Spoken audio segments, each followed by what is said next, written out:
creating pattern from your original artwork, in this case, we've got lots of little tiny details that I quite like. So we could play around with scale for this perhaps, and we could also look at sort of squiggly lines that we have, and we have definite lines. Very simple colour palette, just 2 colours, the yellow and black, which I quite like.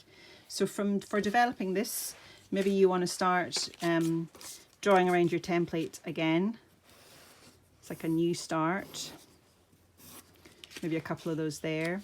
And what I'm going to look at for these is elements within this that become nice repeat patterns. So I quite like this this kind of shape that I've got here.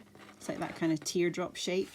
So what I might do before you even go to here is start to think about drawing, you know, that shape in a line on my page. So repeat it quite a lot to see kind of where that takes you. And then you might decide you actually want to scale that up a wee bit.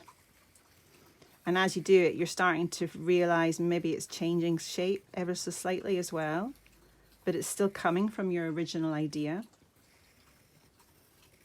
And then you might want to decide to do an even bigger one. So we kind of start that shape coming down in here like this. And then you might decide, actually, what about if I kind of put them, you know, back to front?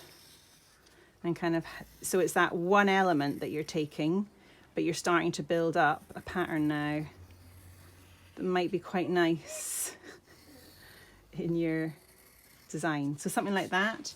And then you might want to take sections of that and pop them into here. So you might want to then do rows of that or sections, and start to think about overlaying perhaps another area as well of that in your designs. But these could then be popped into this area, and then little elements as well. So we've got these little jewels kind of coming in here, little tiny popcorn kernel-y type things. I really like the shape, the kind of erratic shapes of those, and I quite like the kind of in a line.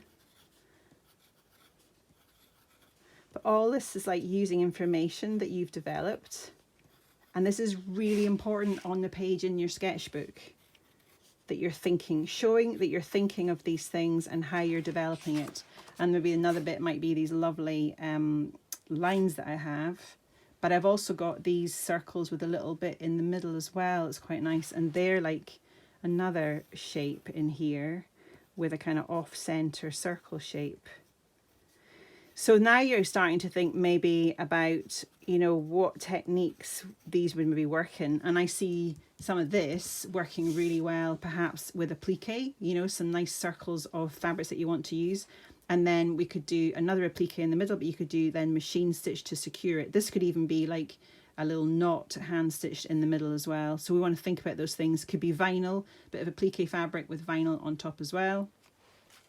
So once you kind of got a few patterns built up on your page, think about how you could maybe frame them, put them into kind of a bit of work on your page, in your paper. So you've got your kind of shape coming in here. I'm going to go back to, I quite like that, the kind of idea of flipping that over.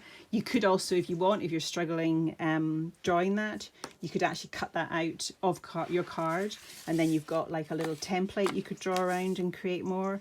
But I would maybe, from a pattern point of view, just build that up.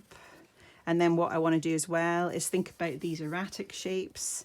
And actually, this time, I'm going to place them, you know, on my bit of, my sort of template that I've got. And I'm also going to make some of them kind of come off the edge a little bit. And then I really like these as a kind of added section as well. So we're starting to build up a random pattern, but it's from information from your original drawing. It's not just coming out of your head. You're not just sitting doodling. It's actually got a storyline, a thread that takes it forward. Add some colour, add some annotation of what you're imagining the textile techniques could be to take that forward. Lovely page development in your sketchbook, showing that you're developing this development of design ideas.